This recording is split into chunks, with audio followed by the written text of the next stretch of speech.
Om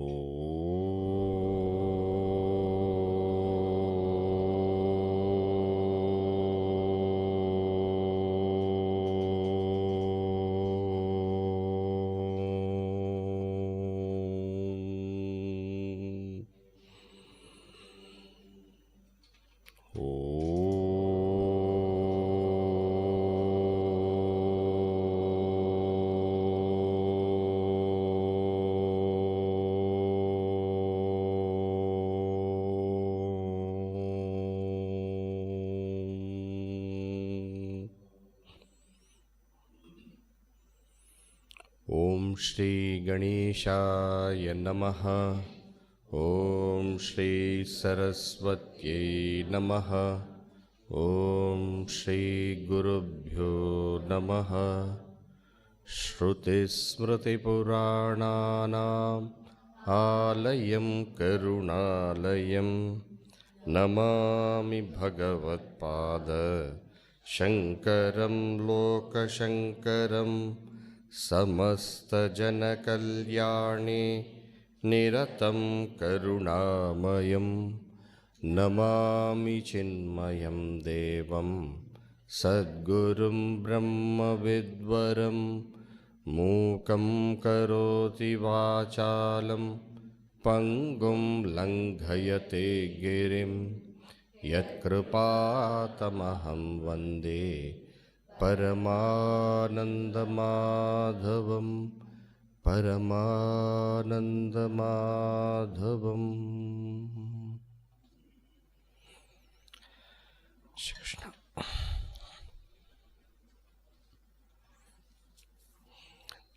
Yesterday's session, we discussed about a concept, Parama Purushartha. Okay? Parama Purushartha. The word Purushartha means a human goal. Purusha means human. Artha here means goal. Goal. G-O-A-L. So what we mean by Purushartha is something that we all seek to achieve. What we want to gain. So what we want to gain seemingly looks to be many. Each person, it looks like that he is having a different goal. Sometimes there may be common goals also, but it looks as though you have a different goal, I have a different goal, she has a different goal. Looks like that. The goal of a businessman is to make lots of money. And the goal of a teacher is to learn a lot and teach a lot. It looks like each one has got a different goal. So, a goal which we want to gain is called Purushartha. Purusha, human being, Purushaihi, Artyate. Artyate, what they want to gain. Artyate means to seek. So what is sought by human beings is called Purushartha. Is this clear? Yes. But then what happens, even though it may look like you want something and I want something different, but still universally all of us have got one single want or aim. Universal. Universal means what? You also, me also, he also, she also. And what is that? And that is, we all want to be happy, fully happy. And we want to be free of sorrow. This is natural. And that is why we want to increase our happiness. Whatever happiness we have, we want to increase. Not only we want to increase, we want the happiness to be more deeper, longer, deeper. And this longer happiness, deeper happiness is called full happiness.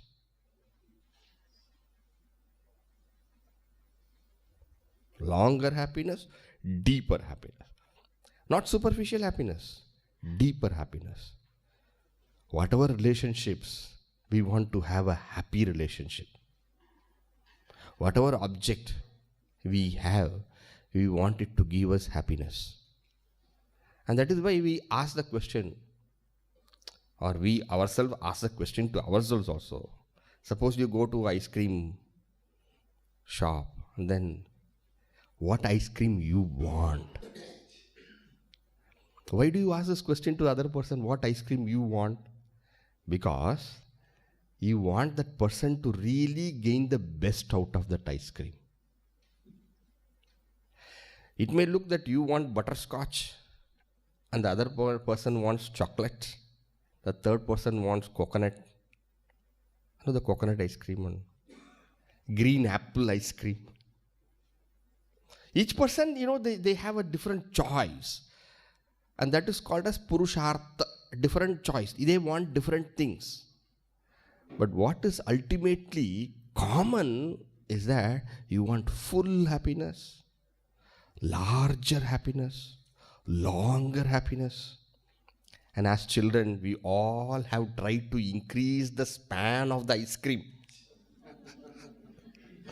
Is it not? Span. And those brothers who finished fast looked at their sisters. The sisters were always smart from that time onwards. A longer happiness, a fuller happiness. This is a common, natural, intrinsic. Please see the words I'm using. Common, natural, intrinsic, non-created goal for all of us. And therefore, this is called Parama Purushartha. Parama means supreme.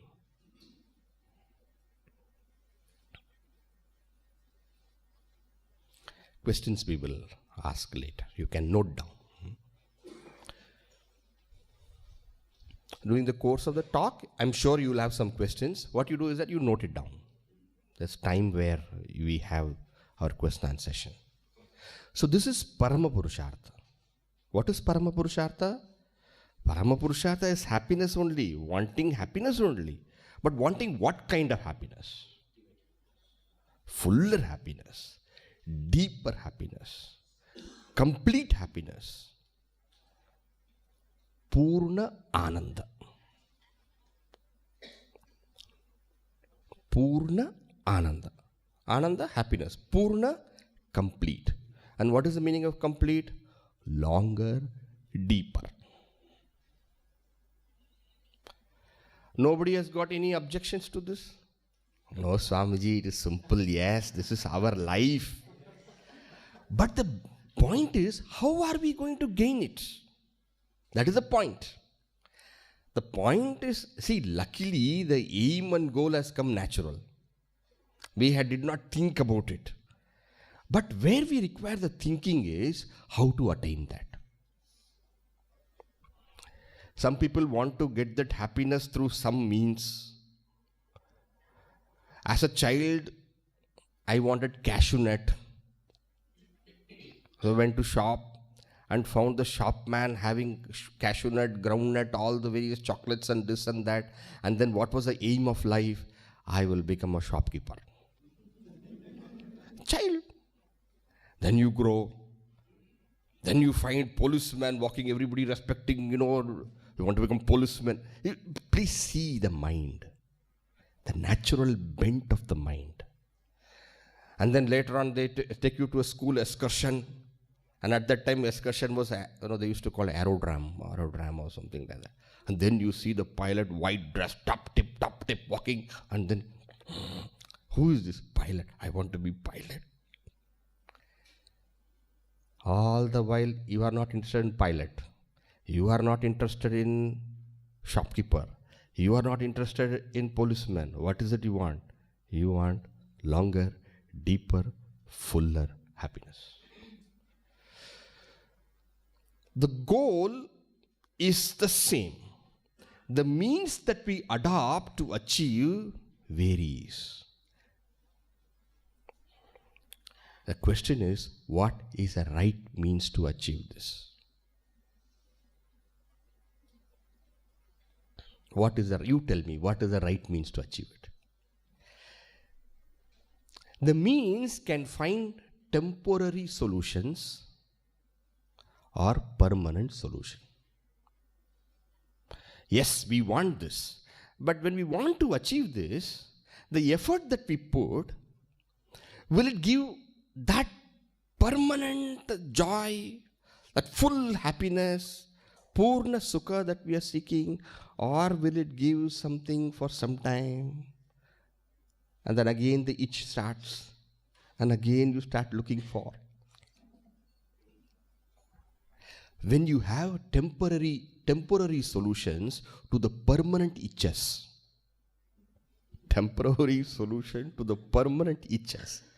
then the solution is not permanent.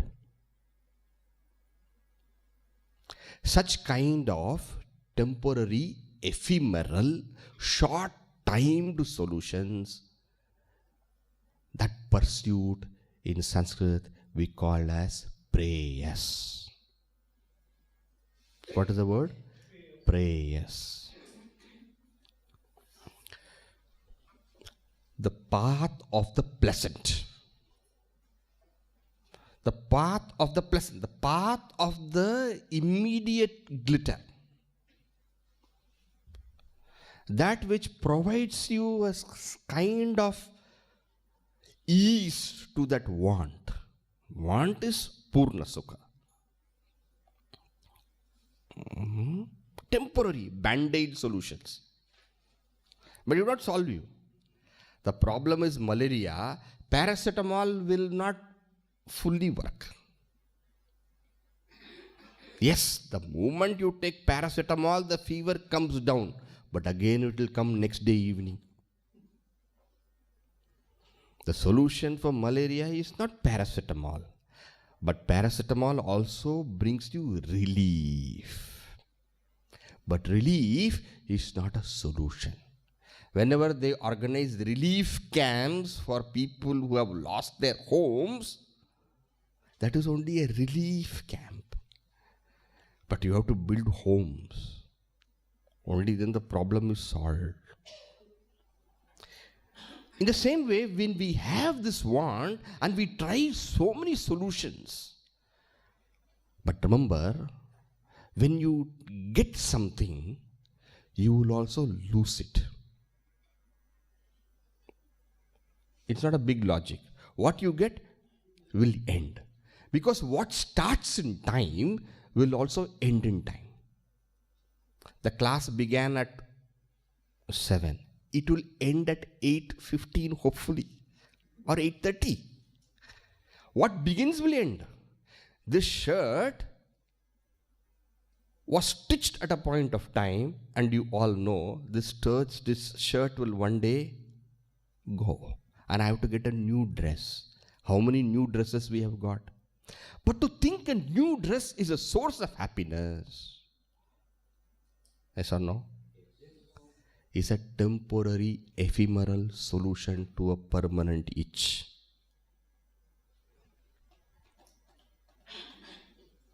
Yes or no? Now, in that temporary solution to the permanent itch, you can add so many things. Shall we add whatever? From the morning onwards, shall we add?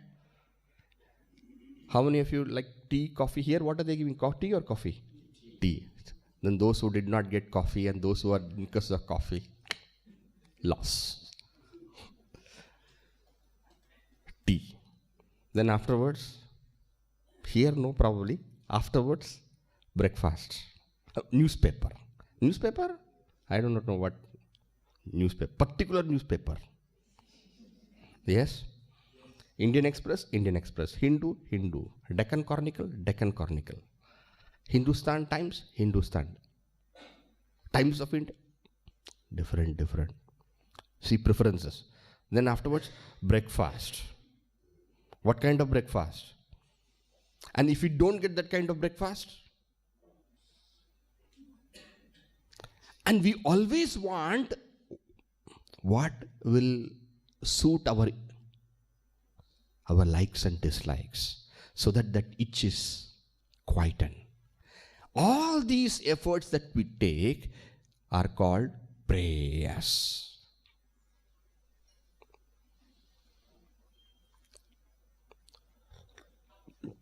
What are the words we have seen so far? Purushartha. Then Parama Purushartha. Then prayers. Okay?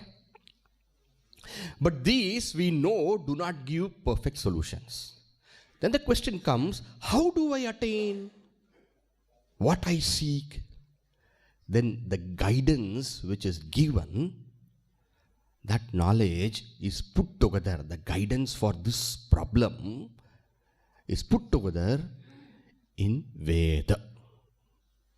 Okay? So what is Veda? Veda is a means of knowledge. It's a means of knowledge for what? Among many things, the uniqueness is that it gives you solution to this basic, universal,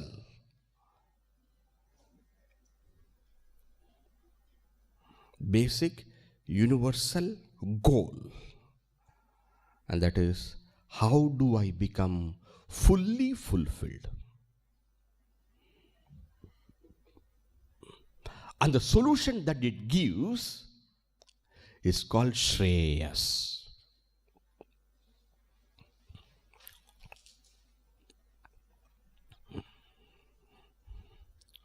And what is Shreyas? Shreyas is opposite of Prayas.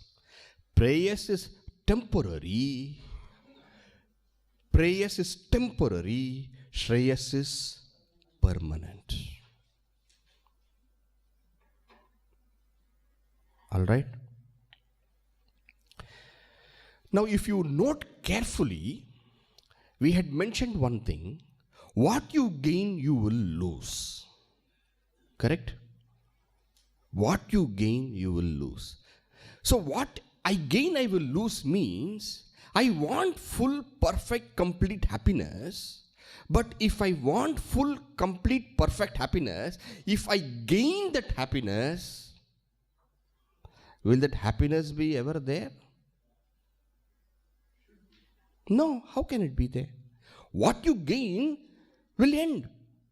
Suppose you gain full, perfect, complete happiness, can it be there forever? No.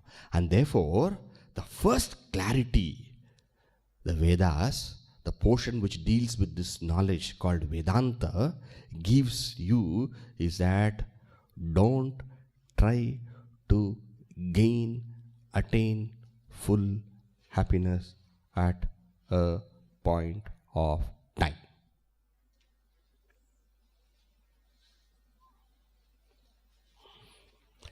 Logic.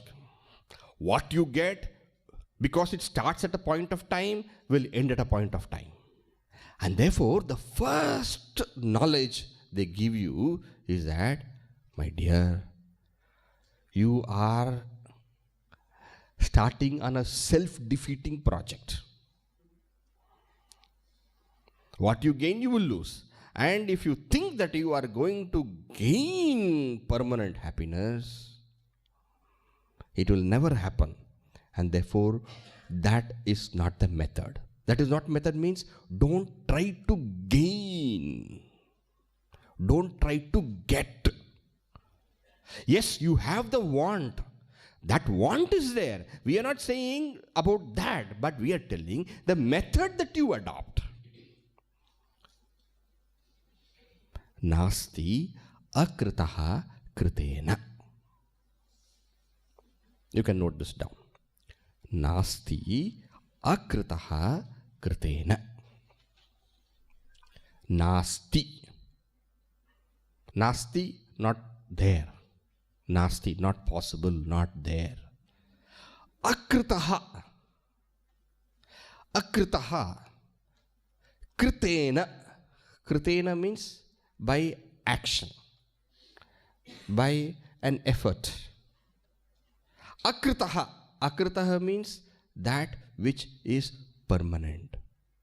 You want fullness, but the fullness that you want, you will not get by doing something to get it.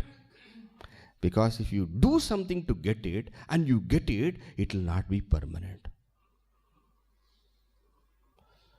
Whatever you gain by doing ends in time, because the effect of doing starts in time. Are you able to walk with me? Yeah? Purushartha, Parama Purushartha, prayers, Shreyas, Veda. Okay? And what is the solution given, idea given by Veda? The very method you are adopting so far is wrong. The method is wrong, and therefore you will not get a solution. So what is the right method? The right method then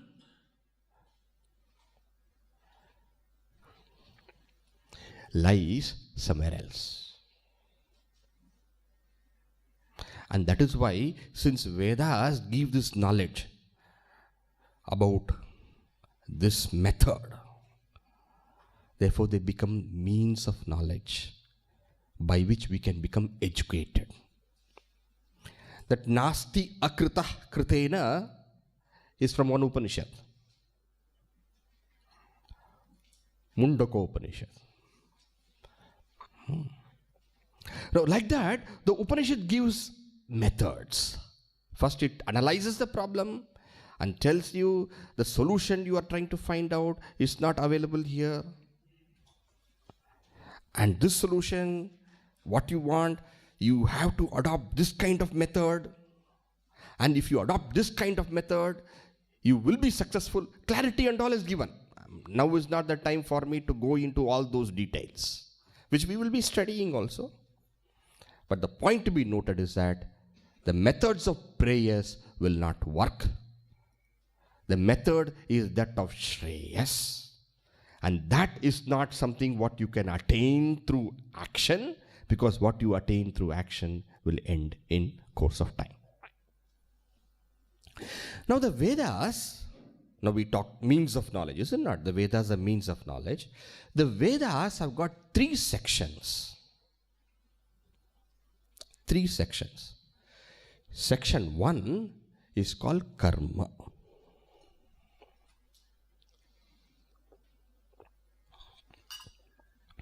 Section 2, upasana.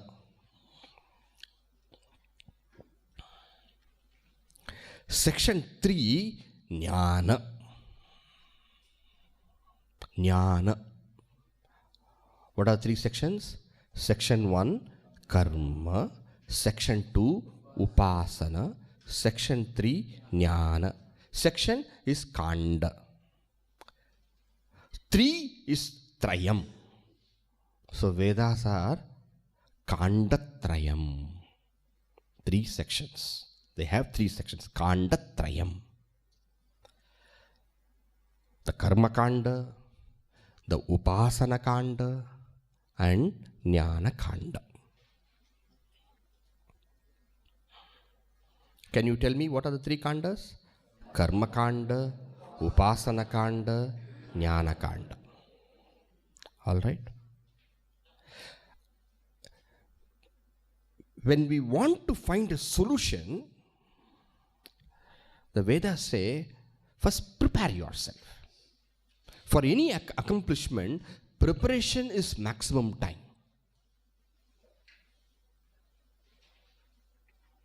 Think, plan, strategize. plan out the work. That takes maximum time. Is it not? And one who doesn't prepare and plan, the effort will be failure. Confusions galore. And therefore, preparation is a must. In these three khandas, two of them are preparatory in nature. We said three khanda. What are the three khanda? Karma khanda, Upasana khanda, Jnana khanda. I'm saying of the three khandas of the Vedas, Veda, means of knowledge. Means of knowledge for what? Essentially, means of knowledge for Shreyas. And they do contain means of knowledge for those who want prayers also. Yeah? That is how you have various actions which are also prescribed in the Veda for somebody who says, I want to go to heaven. It is there, but that is not the prime purpose. The prime purpose is Shreyas. Okay. Now, so when we say this Veda, three sections are there. One is Karma, Upasana, Jnana. Out of them, two of them are preparatory. One of them is solutionary. There is no word like solutionary. Okay. Preparatory, solutionary. What are the two preparatory? Karma is preparatory, Upasana is preparatory, Jnana is solutionary. The word karma means action. Karma khanda, the section which deals with action. Action, work is a great preparatory disciplining factor. Okay, karma. Upasana is what you may call as devotional. Okay, devotion. So action, devotion. Now you may wonder what kind of preparation they give us. First of all, we know to do an action perfectly requires a lot of mental agility, planning, thinking, discipline. To do any action, you require a lot of things going together. A person who is scatterbrained cannot do action properly. Yes? When we fail in action, something has gone wrong in our way, the right means, the thinking. These and all have gone wrong. First of all, to perfect yourself, be perfect in action.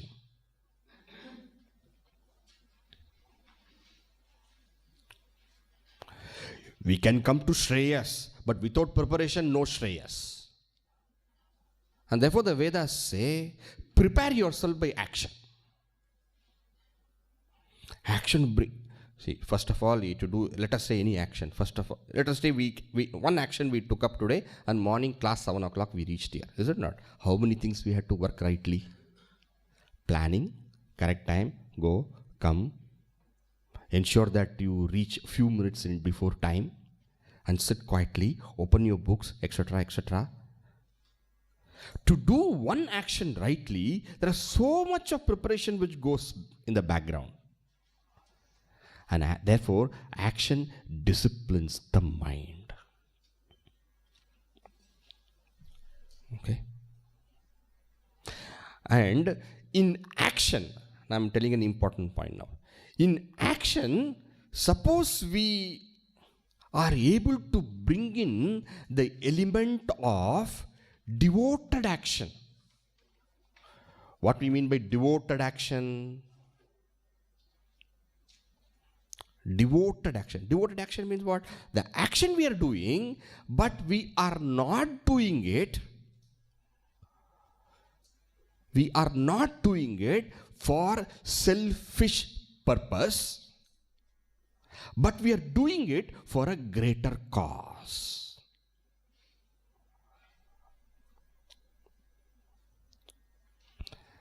Now this very action, usually action, how do we do? We do for a selfish purpose. We do for a selfish gain. We do for what I want. But suppose if I can do an action for a greater gain, for a greater number of people, not only keeping just me, but the happiness and welfare of the totality. In other words, if I make karma yoga,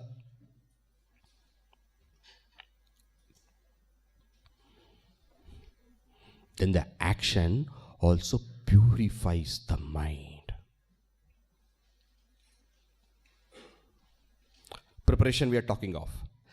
Karma as karma yoga. Karma, action. But the action if you do for a greater good, greater cause, then certain powers within you which are hidden, they wake up and they perfect us.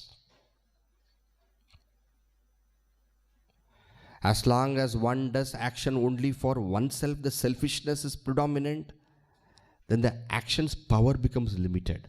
But the moment the action is taken up for a greater good, that action changes you. Example I will give you. We all know Mahatma Gandhi, is it not? To a great extent we know his stories and etc. we know. When Mahatma Gandhi was just an advocate, and he had gone to argue a case, his first case, second case and all, we know in his history he writes how he was so frightened. He could not even stand up and face the judge and present his arguments. He became so tensed and worried and concerned. But the moment this same person had a greater goal, a larger aim, not just funding for himself, but a larger aim, then what happened? Suddenly this very small man, frail person only, became a very powerful human being. Is it not?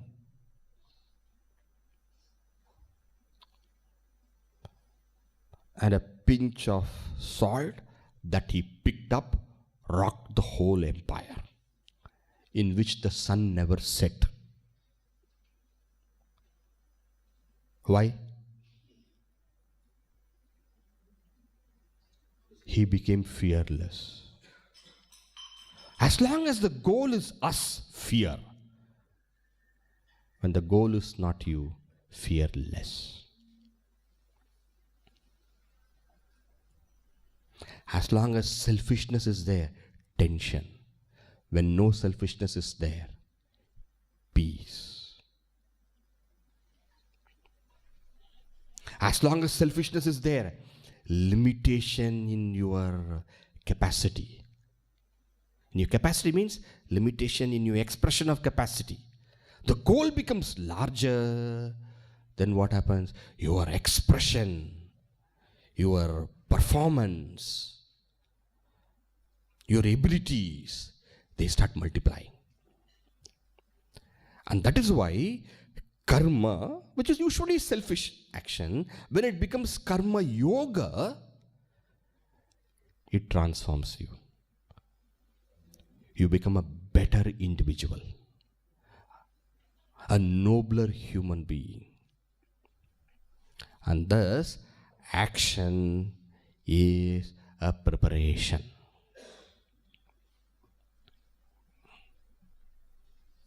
All right. 3 khandas we said: karma, upasana, jnana.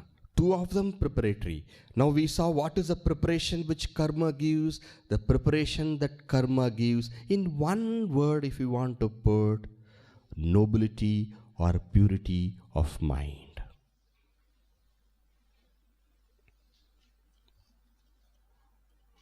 And shall we say nobility, purity of mind in Sanskrit? Mind, intellect, buddhi, or chitta. Let us use the word chitta. Purity, shuddhi. Therefore, karma gives what? Chitta Shuddhi.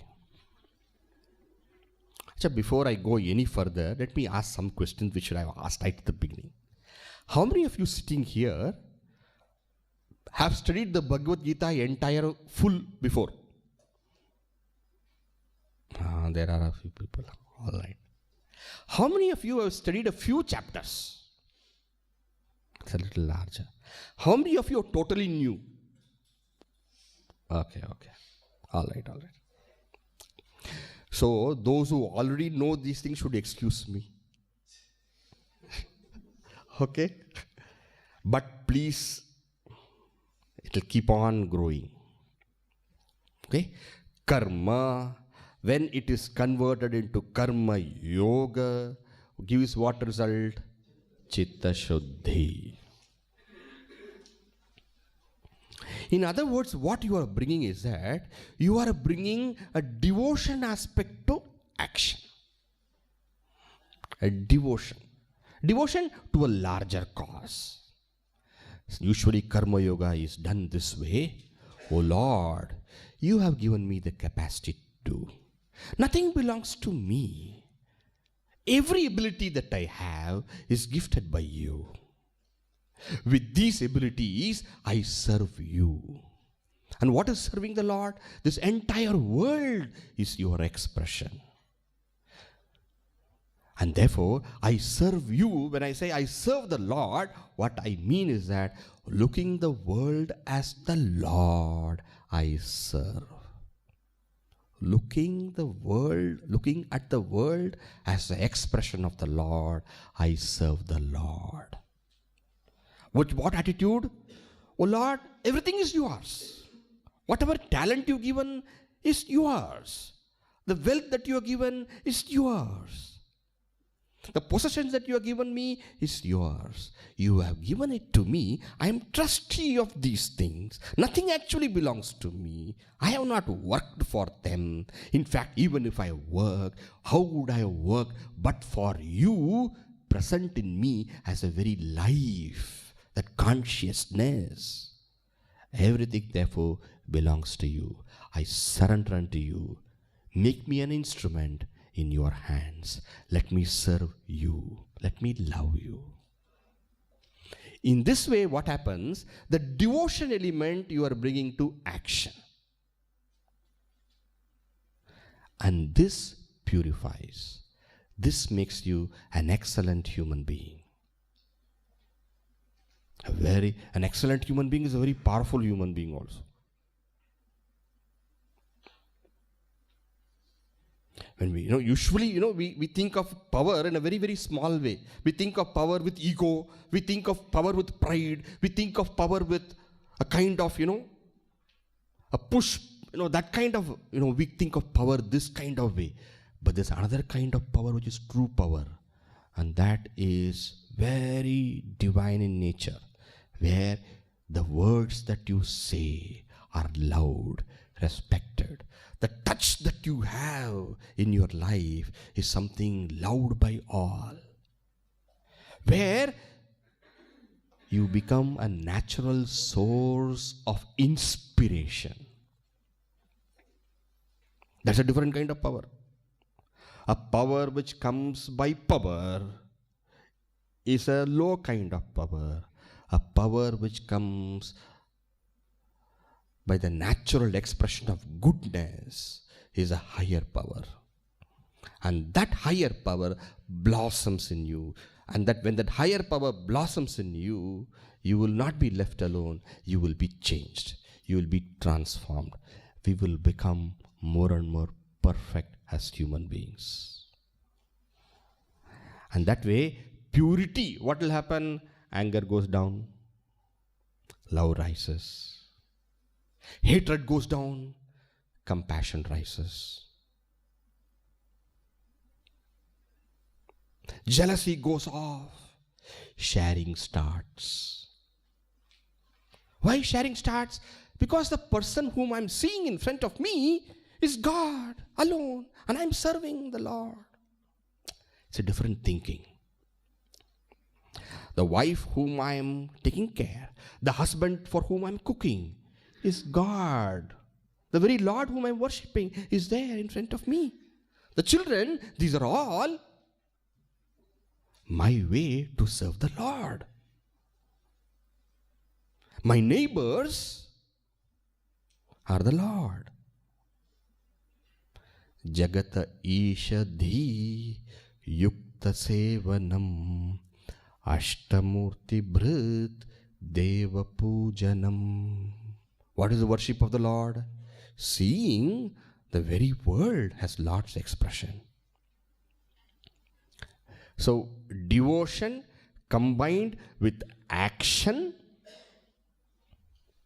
Devotion combined with action makes karma yoga and purifies one, making a person a gem of a human being.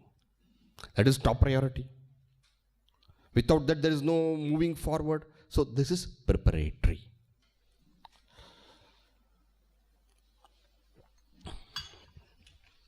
The next portion of the Veda is Upasana. Upasana, devotion. Already the devotion element was taken recourse to also in the karma. Is it not? We said three, na? Karma, Upasana, Jnana. But this devotion is a very interesting thing. The devotion, what it does, yes, it is separate also as a portion, but it joins also with the earlier one. The devotion, you are able to connect it with the earlier one with karma also. Upasana means devotion. But also, separately also it can be practiced, and it should be practiced. So various devotional exercises, and that depends on each individual. It is not necessary that every individual has particular kind of desire for one kind of practice. Some of them may be interested in bhajan, singing, with a tabla, with a harmonium, this, and with a veena, sing. That is one kind of devotion. Another kind of person is sitting quietly chanting the Lord's name. Shri Ram, Jai Ram, Jai Jai Ram, Shri Ram, Jai Ram, Jai Jai Ram, Shri Ram, Jai Ram, Jai Jai Ram. That is one kind of devotion. Another person is closing the eyes and visualizing the Lord's form in his heart. Another person is not even visualizing the Lord's form in the heart and thinking, but is holding in his heart this clarity and understanding. Oh Lord, if you are everywhere, I am also you. Different types. One person goes to temple. Another person goes to the altar at his home. Another person does both. Very many types. But all the various types of devotion have got one technique in common, and that is what? Making the mind single-pointed. Single-pointed. Single-pointed, one-pointed. Focus, concentration.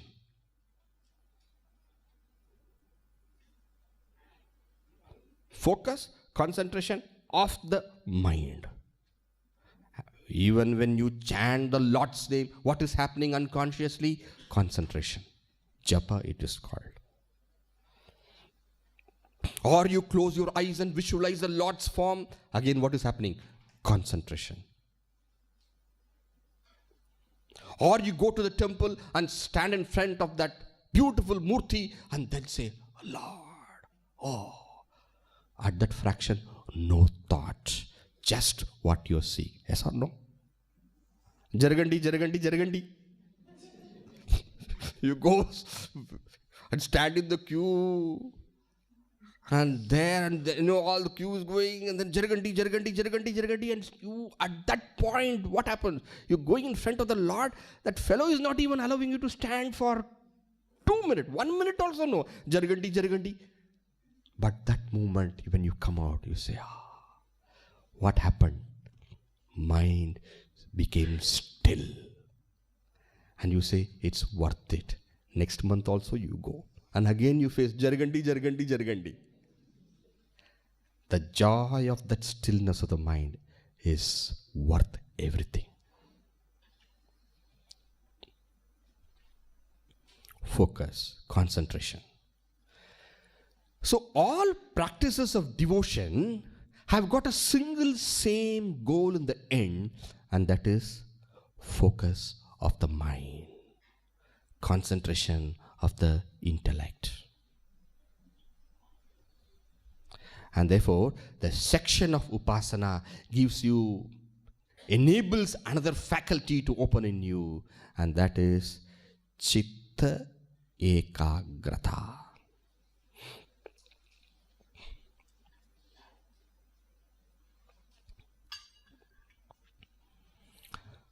So karma gives what? Chitta shuddhi. Upasana gives what? Chitta ekagrata. Chitta ekagrata. Eka, one. Agra, point. One pointedness. Ta. Ekagrata. Ta is the abstractness. Chitta, mind. Ekagra, one pointed. Ekagrata, one pointedness, which we say in simple, concentration. Alright? What is the purity of mind? When we say purity of mind, how will you understand the purity of mind? Absence of all the various kinds of limiting, agitating thoughts such as anger, greed, jealousy, so on and so forth. How do you get rid of it? By expanding your vision. How do you expand that vision? Bring that element of devotion and connect it to action. That is why upasana comes in the central portion. Why central portion? It joins also with karma. And later on we'll see how it joins also with jnana. Later. So karma means karma with devotion. Then it becomes karma yoga. What does karma yoga give? Karma yoga gives chitta shuddhi. These points and all we should keep in our mind. What does karma yoga give? One word you should give. Chitta shuddhi. What does upasana give? Chitta ekagrata. Translate that into English. Single pointedness. Translate chitta shuddhi into in English. Purity of mind. You remember yesterday I told all of you to prepare a dictionary of Vedanta terms. What you're going to study. Prepare.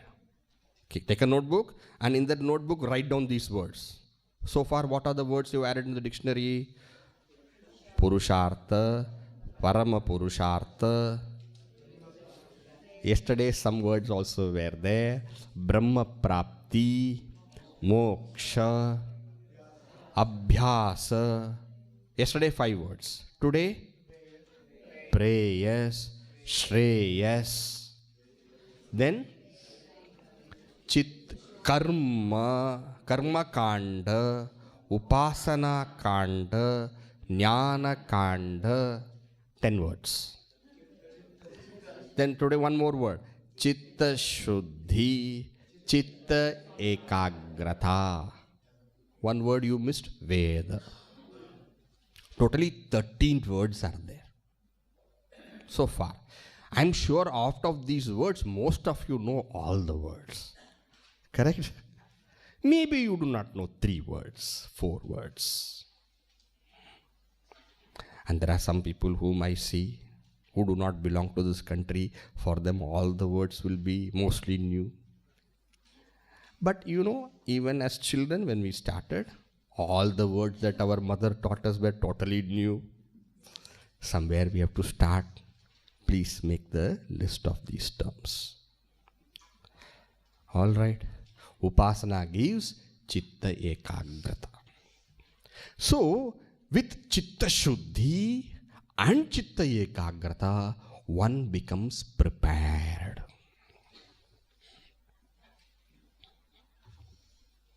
One becomes prepared for what? The next kanda, jnana. What is jnana? Jnana, the word means knowledge. Okay? And when we say jnana means knowledge, what it means actually is that the knowledge of yourself. Knowledge of yourself. And when we say knowledge of ourselves, what do we mean? We all know ourselves, is it not? Is there anybody who says, I do not know? You knock the door, the other person asks you, who is that? I. We all know I. We all know ourselves. But the point is that we do not know ourselves as the supreme happiness that we are seeking.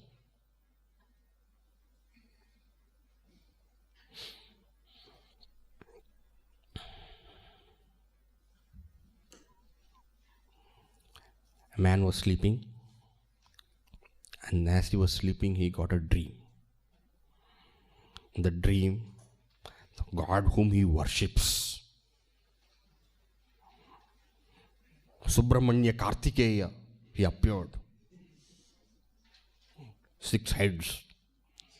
He appeared. From that time, he has been praying to Lord Subramanya, give me wealth, give me wealth, give me wealth. I'm very poor, give me wealth. And Lord Kartikeya came and dreamed and said, you definitely are going to be very, very rich. Money is going to come. He got up. And then he said, wow, Lord came and told me I'm going to become rich now. He immediately started going, where to find the money? Started searching.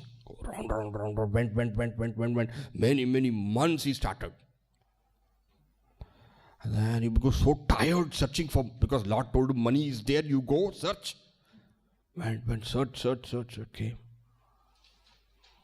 And then finally he came back to his home. So tired. What, Bhagavan, you cheated me? And then all his anger and everything, he said that enough is enough now. I'm not going to search for anything.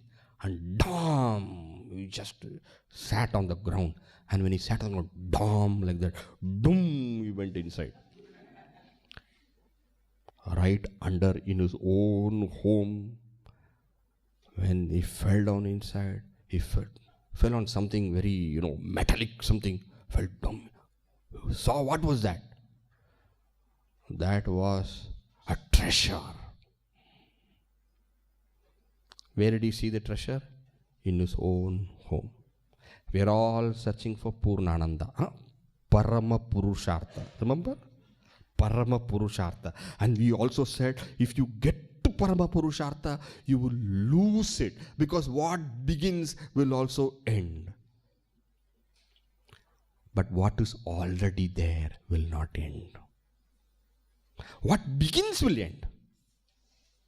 Jnana tells you, don't search for Paramananda, supreme happiness here or there. Your true nature is happiness. Your true nature. Now we may wonder, how Swamiji, my true nature is happiness, you do not know me. Only you have to know me, then you will tell me who I am. Yes. We are not saying yes, but knowledge, what it tells you, I am telling you. That we will have to study, na? Why should we get knowledge in one go? Then what will happen to Master Gita, Master Life program? Vedanta tells you, Veda, the Upanishads tells you, that the happiness that you're searching for, you don't have to get it. If you get it, you will lose it. And therefore, it cannot be Paramananda. Really speaking, you are yourself Paramananda. Don't get it. Don't make it. Don't create it. If you create it, it will go. But you are already that. And therefore, only know it. And for that, what does Vedanta say? You need a focused mind. You need a pure mind. Without a pure mind, the mind will not be quiet for this pursuit. And without a focused mind being there, you will not be able to see for yourself. Jnana tells you this. But the preparation for it comes from karma and upasana.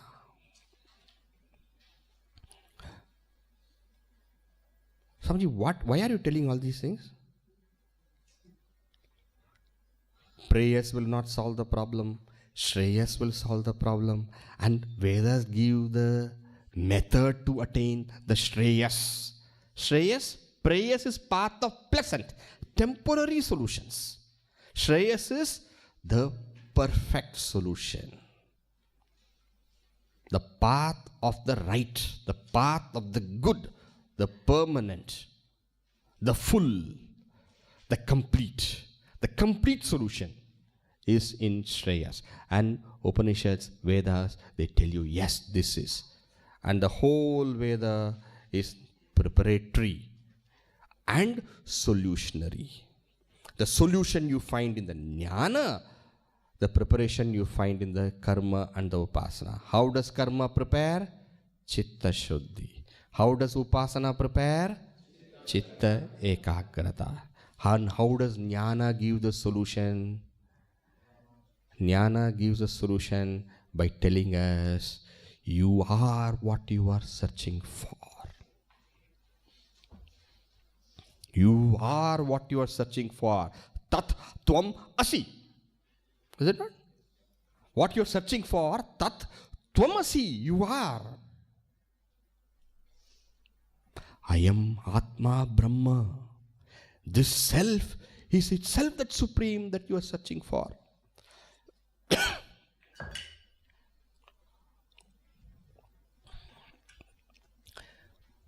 But Swamiji, Veda 3 Kanda, Karma, Upasana, Jnana, all right, all fine. Gita? Gita? Gita also is 3 Kanda. Kanda Trayam. You all know, or if you do not know, the Bhagavad Gita has got 18 chapters. 18 chapters are divided into 3 sections. Section 1 is chapter 1 to 6.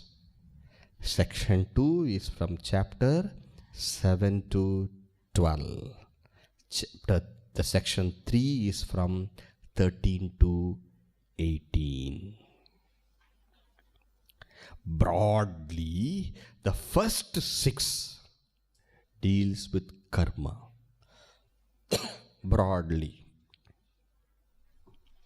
Next 6 deals with upasana. 1 to 6 karma. 6 to 12 upasana. Sorry, 7 to 12 upasana. Next to 6. And 13 to 18 Jnana. Broad classification. And therefore, a Bhagavad Gita follows the system of the Veda.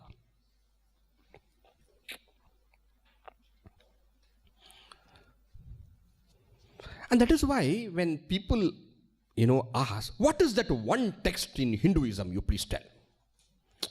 They say, no? We have the Bible, the Christians, the Bible, we have Quran, we have, and you Hindus and you Indians, what text you have, you tell. And then we really do not know. Veda of course is a basic text. Ramayana, Mahabharata, this Purana, that Purana, and we wonder which text to tell. You can tell fearlessly. One text which gives you the message of the Veda in all perfection and simplicity is the Bhagavad Gita. It follows the Veda. And even as it, in the first section, even as it deals with karma, it speaks about action and when the action should be given up, what is the purpose of action, what action to be done, etc., etc. are described. But even as it works out karma and gives clarity, it also completes the elaboration on one topic, and that is the nature of the self. Nature of the self. Even as it describes the karma and all. Karma portion is taken up in great elaboration. But along with it, what is accomplished in that 1 to 6 chapter? Atma Swarupa. Nature of the self. For those of you who are new to this term, Atma Swarupa. Atma means self. Swarupa means nature. So Atma Swarupa. Okay, so first 6, what you should say, first 6 deals with karma and gives clarity on the nature of Atman. Okay. Next 6 gives clarity on, explains Upasana. Second portion explains Upasana, and even as it explains Upasana, devotion. Even as it explains devotion to the Lord, it also gives clarity on nature of God. Atma Swarupam, first 6. Next, this one, Bhagavat Swarupam, Ishvara Swarupam. Swarupam, nature. Bhagavat, God. Ishvara, God. If you want only one word, Ishvara Swarupam. If you are okay with 2 words, Bhagavat Swarupam or Ishvara Swarupam. So first 6, karma. But what is the topic covered also? Nature of the Atman, Atma Swarupa. Next 6, Upasana. But along with it, what is also covered? Ishvara Swarupam. The next 6 deals with knowledge. Knowledge means what? Your real nature is that supreme fullness which we call God. In other words, first 6 deals with Tvam. Tvam, you. Next 6 deals with Tad, God. God is what? What is God? Completeness, fullness, absolute bliss, all goodness, etc., etc. So, first 6 with self, next 6 with God, and the last one gives the knowledge, you are in truth the Supreme Lord. You are that permanent bliss. You are that completeness. You are that fullness. Tvam tat asi. Tattvam asi. Meaning the sense of oneness, the identity. That is given in the third 6. Third 6, the third section of Jnana.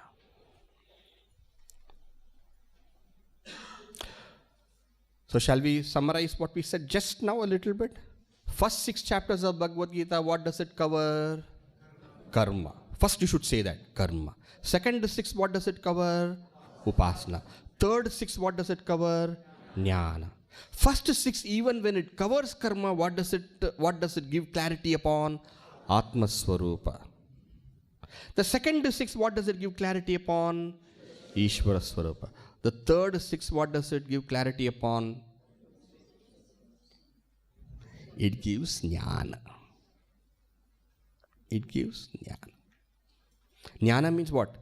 Aikya. Aikya means identity. Identity between what? Identity between yourself and the Lord. And the Lord is all fullness. Actually, when we are saying, I want permanent happiness, I want full knowledge, I want completeness, actually you are searching for what is termed in religion as God. You are saying, I want full happiness. And what does religion say? God is full happiness. I want complete knowledge. God is complete knowledge. I want permanent deathlessness. God is permanent deathlessness. Actually, you want to become God. It doesn't look nice to say you want to become God, but that's what actually you want from always.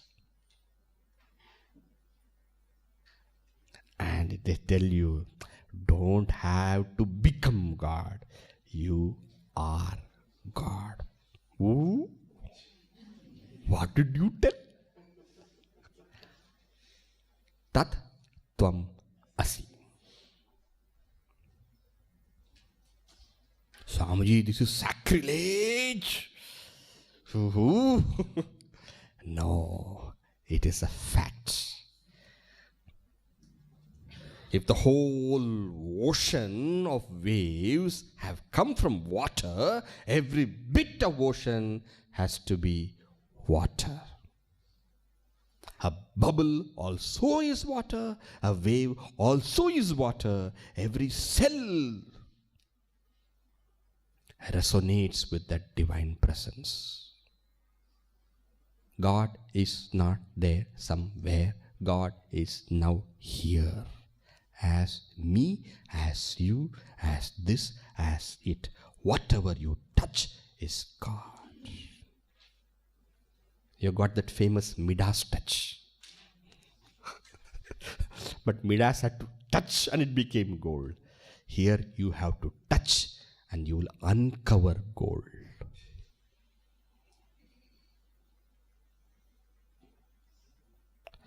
And therefore, the Gita is in essence, in truth, the Veda.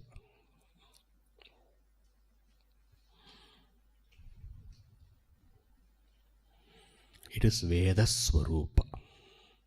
And hence, the glory of this text. The Veda is a source knowledge, but so vast, so huge, so large, so enormous. Sometimes so unhandleable. Unhandleable, there's no word like that. Difficult to handle. Because it is like that. It's so vast. Ananta Vaiveda.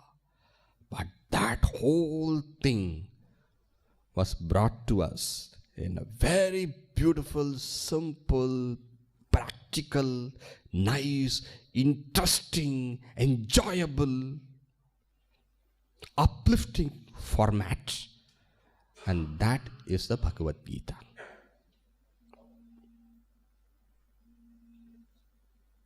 And it is this Bhagavad Gita we are going to study.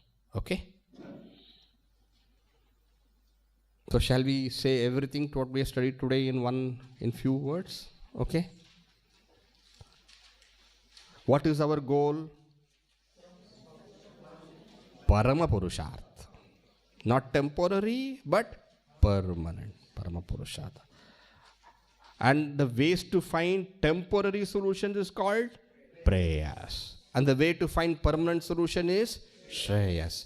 Vedas, they give us the knowledge of this.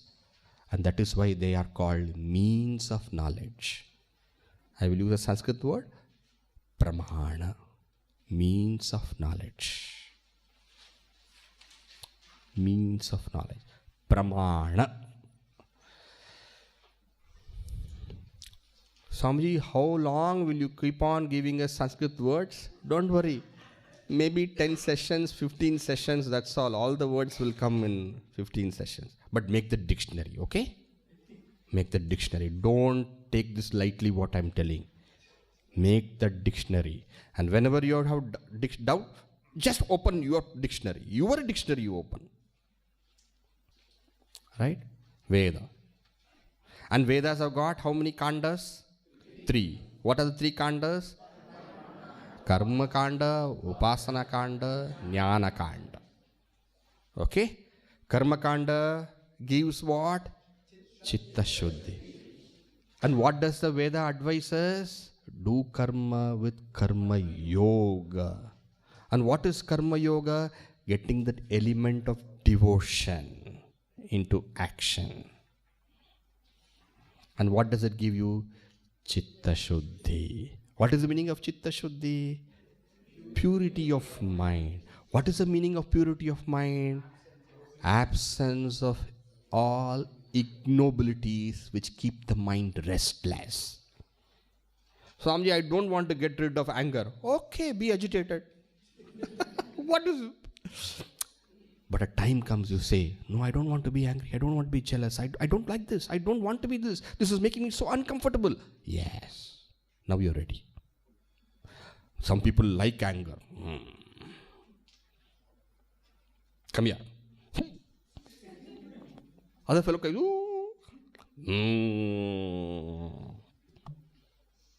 I taught you a good lesson. And we call that person Rakshasa. Isn't it?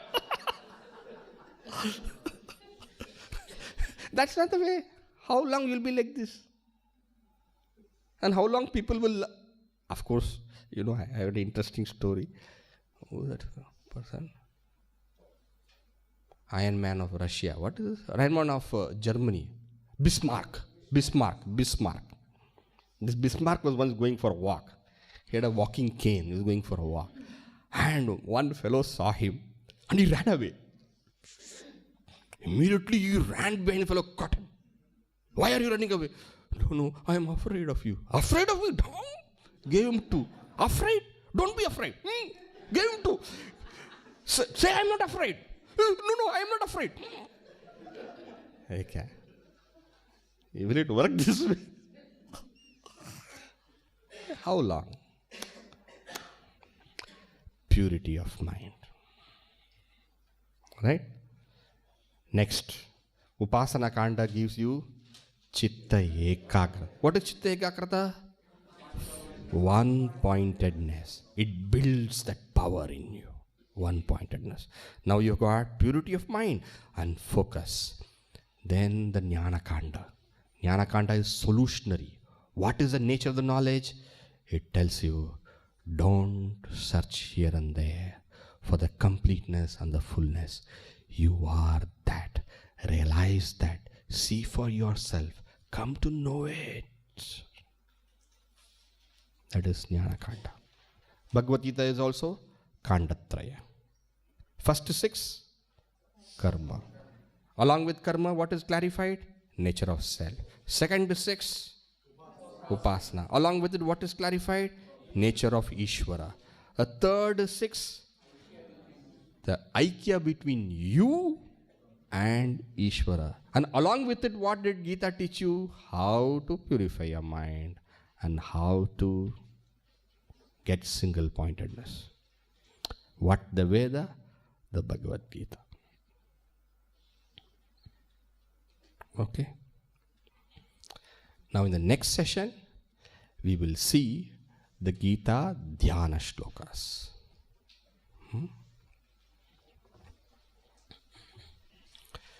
We have a session where doubt clarification all are there.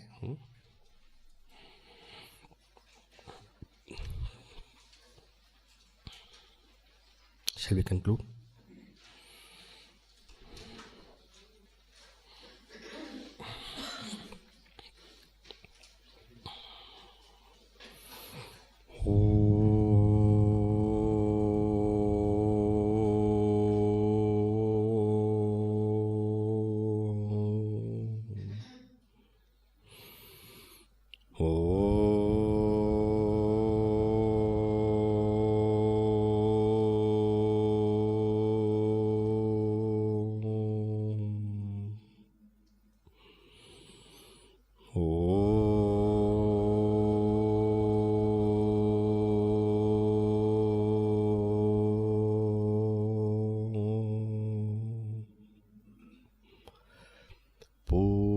पूर्णमदः पूर्णमिदं पूर्णात् पूर्णमुदच्यते पूर्णस्य पूर्णमादाय पूर्णमेवावशिष्यते